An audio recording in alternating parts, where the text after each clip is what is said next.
Jon Snow and Davos' plan is to deploy their troops with fixed defenses on the flanks, forcing Ramsay Bolton into charging the center. It's crucial that we let them charge at us. They've got the numbers. We need the patience. If we let him buckle our center, he'll pursue.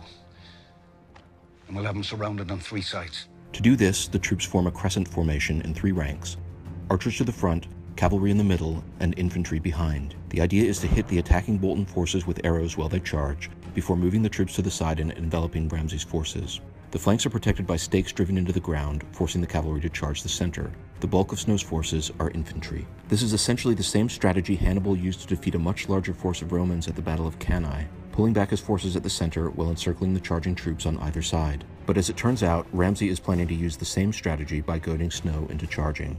Run to your brother. The sooner you make it to him, the sooner you get to see him again. Go.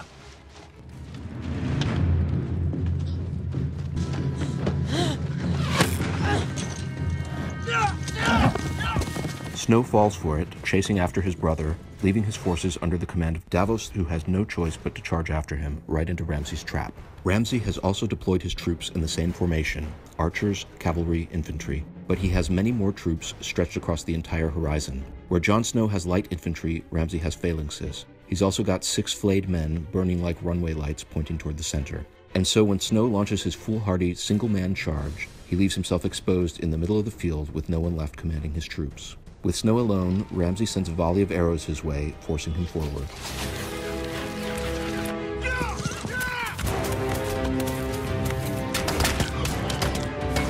Go! Follow your commander! Davos throws out his battle plans and sends the cavalry after Jon, remaining to command the archers.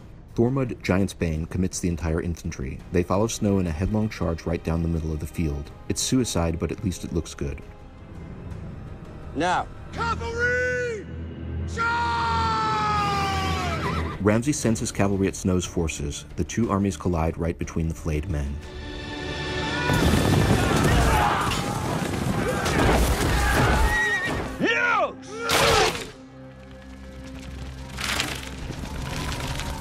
Ramsay now uses his archers to rain arrows down on friend and foe alike. He has no compunction about killing his own men, because in a war of attrition, he wins.